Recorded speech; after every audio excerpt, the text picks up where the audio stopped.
This week we've seen the most exciting motorbikes of 2026 get revealed.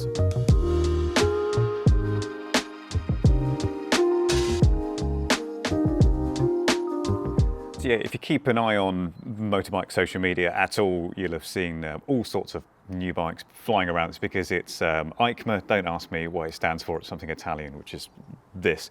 But yeah, EICMA, also known as the Milan Bike Show, has been going on in Italy. Now, I was there in 2023 and 2024, enjoyed it very much, all up to a point, up until the second press day, which gets really busy, and so busy you think it can't be just press and trade people. But anyway, not there this year, so partly to kind of assuage my FOMO, I decided to do a little bit of a roundup. This is what I think are the most significant bikes to get revealed at the show, and one which kind of got revealed a couple of weeks ago, but we'll get to that. But you know, if you disagree and think there's something that should have been here, feel free to shout at me in the comments. Now, lots of facts and figures to remember, so yeah, I'm going to be reading from a laptop because otherwise I'm just going to get everything wrong. But hopefully you're used to this kind of very low level of professionality at this point. I think we'll kick things off with the new Yamaha R7. Bike I've not ridden actually, ridden the MT-07 but never the R7. Got chassis improvements, new area, a lot of new tech as well. There's now a 6-axis IMU. So that means all of a sudden you've got launch control, slide control, you've got cornering ABS, cornering traction control. Because before, yeah, the electronics package on the R7 wasn't the most spectacular in the world. So this kind of brings it a lot closer to the R9. CP2 engine, much the same as before, but you know, if it ain't broke, don't fix it. Still, you know, around about 73, 74 horsepower. Probably one of, if not the best twin-cylinder engines around. So, you know, why would you fiddle with it? New throttle as well. So you've got 3 new riding modes. Slightly tweaked looks as well. Is the TFT new as well? Don't know if the TFT is new or not, but yeah, very slight ergonomic. Yeah, very slight ergonomic changes as well, but it's still quite a focused bike. It's not like an Aprilia RS660, which is quite, you know, quite upright for a sports bike. It's still, you know, it's still not going to be one for commuting on unless you're very committed and, you know, don't mind a bit of backache and wrist ache.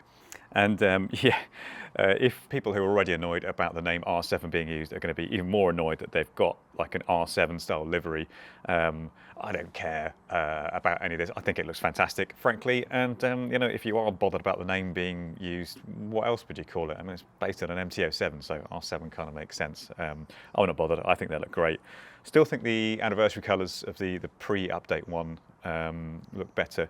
That's a good point, actually. This bike's now been around 3 years, 3 and a bit years. Christ, that's flown by. I felt like that was not long ago at all that was revealed. But yeah, new R7, do like the look of that. That looks fab.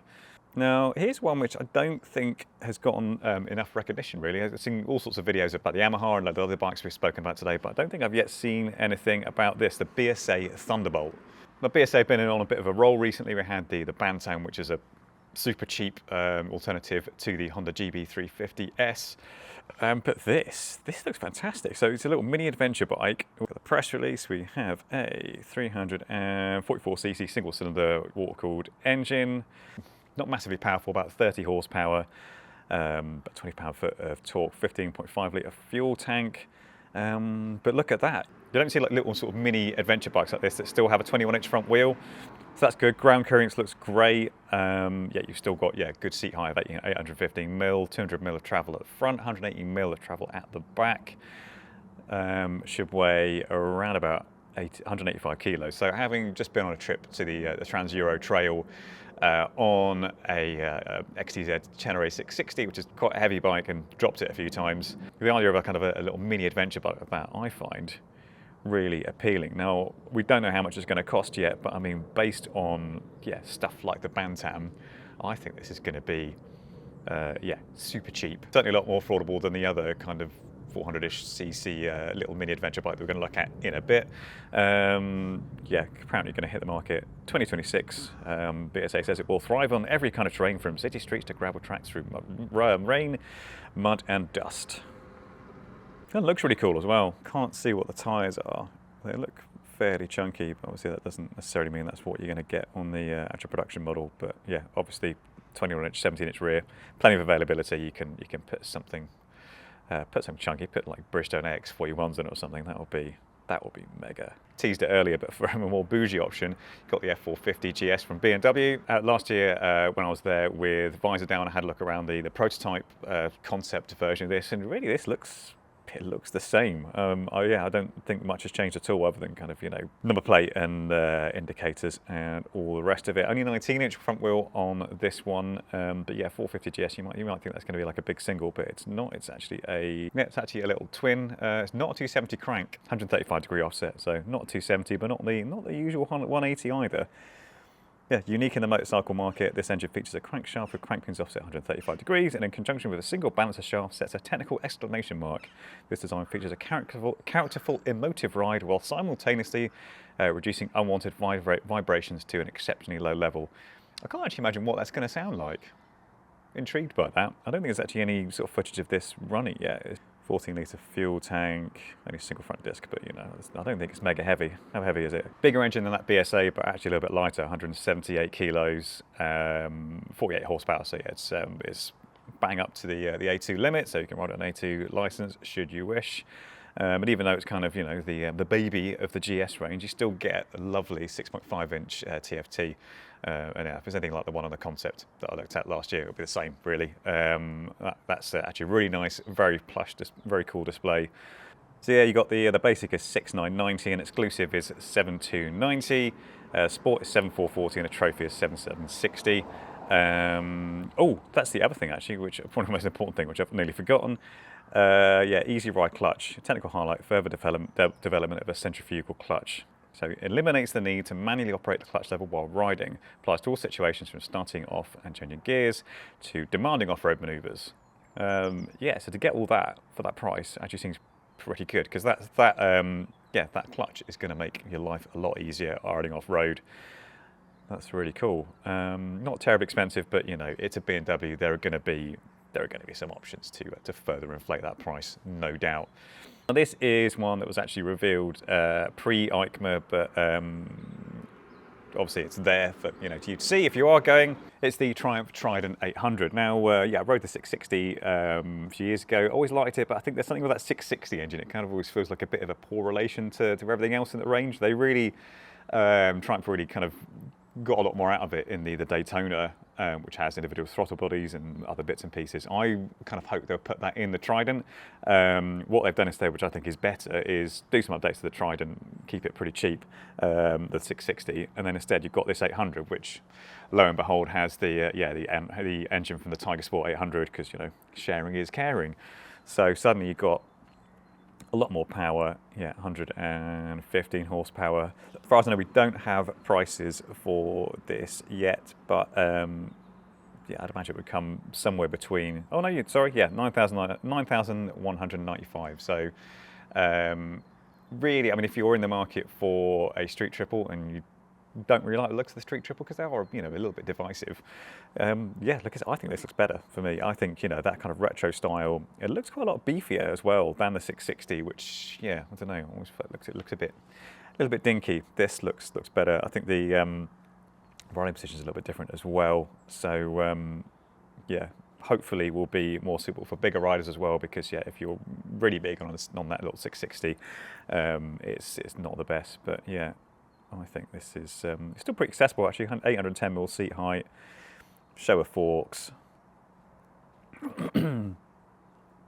Unfortunately, though, of course, you do still have Triumph's much maligned, quite dated now looking instrument cluster thing. Yeah, you do get quite a bit of glare from it on a sunny day, and on a £9,000 bike, it looks, well, actually, I mean, you can obviously spend like 15 grand on a bike and still get it, because the Speed Twin has it as well. Even the RS, I think Triumph, what they'll normally tell you is that it's all linked into that engine and that platform and all the electronic system and everything. So, it would be quite an undertaking to change it, but yeah, it's looking a bit old hat now. I think it really needs to go. Now, I almost didn't include this because not really that, like I said, this is going to be a slightly selfish look at things, just from my opinion, what kind of I think is interesting.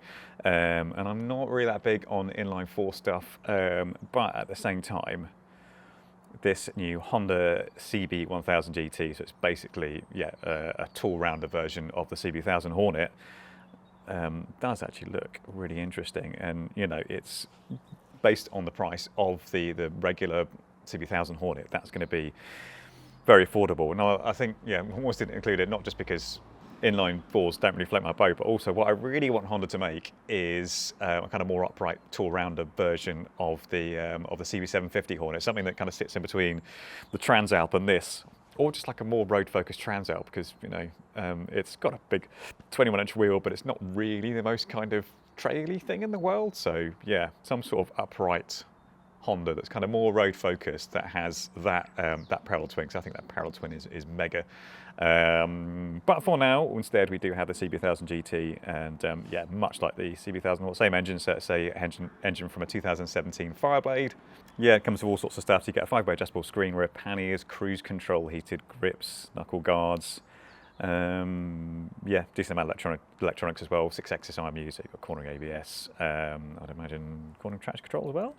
Yeah, they have actually softened off the throttle on this as well, just to make it more comfortable for you and your pillion. Based on the Hornet, I think that's going to come in, yeah, at a very affordable price. Now Ducati did not anywhere near as, because last year they went berserk and had something like 5 or 6 bikes. It was nuts. Not all of them were all new, but yeah, they revealed all sorts. And this year, a bit less actually by the looks of it. Obviously there was the Monster, which came out.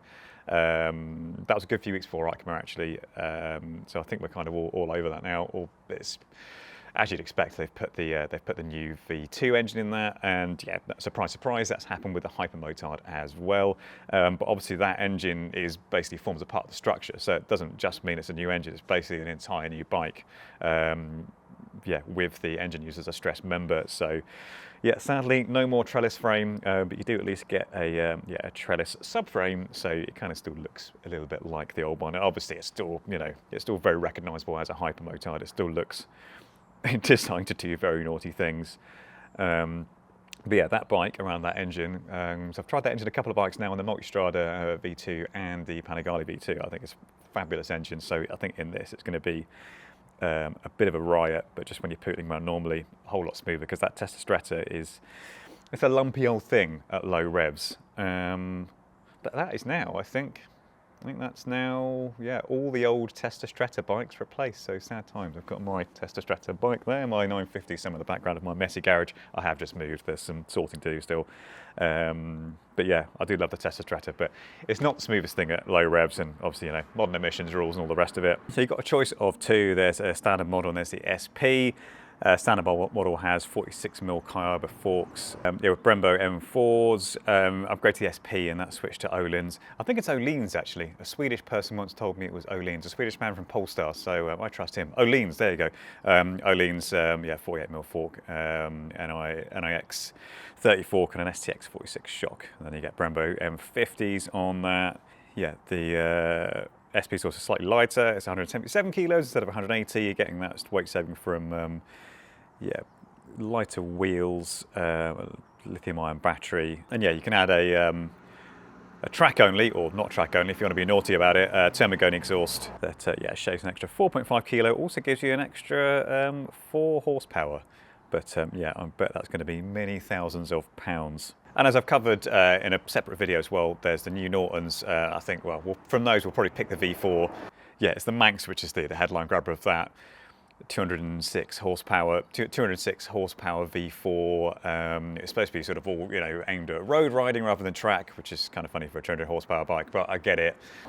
But quite a bit of debate about the looks of the thing. Some people said they're a bit bland and a bit generic. I don't think the press photos helped, because they're all these kind of like sort of studio-y shots with like a kind of beige background or a black background in some of them.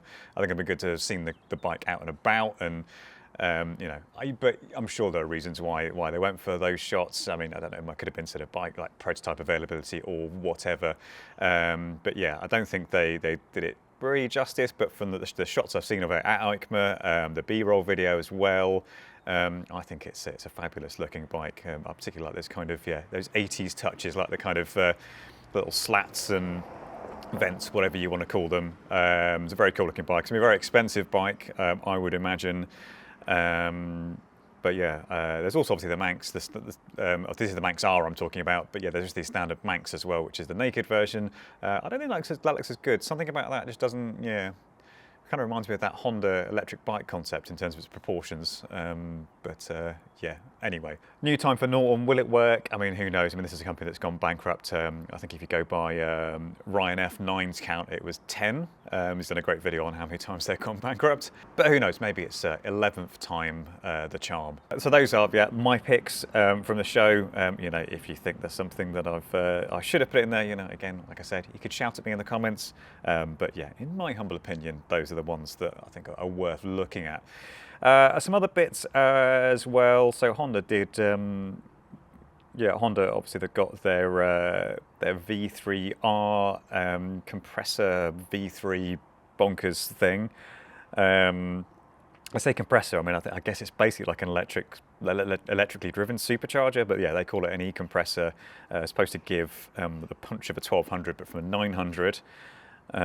Really cool thing, but obviously we're not going to see that next year. I think, probably, I think they're talking about 2027, last I checked, is when we might see something on the road. So yeah, that's not a bike for 2026, but something worth looking at. Another kind of concept-y news, Royal Enfield had two 750 power bikes, so that's basically like an evolution of the 650 that have been, you know, kicking around for ages.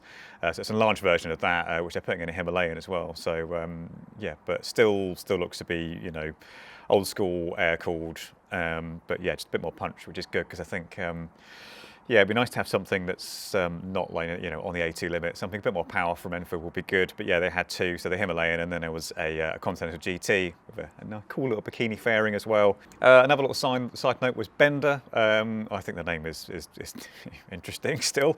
But yeah, Chinese brand Bender. They went absolutely berserk with loads of different engines. So they had a 250cc Boxer hybrid, and a V4, and a 1700cc inline six. So, another one as well was Honda. They're rolling out the e-clutch on loads more bikes, which I don't think is a surprise at all, because that can basically sort of go on anything.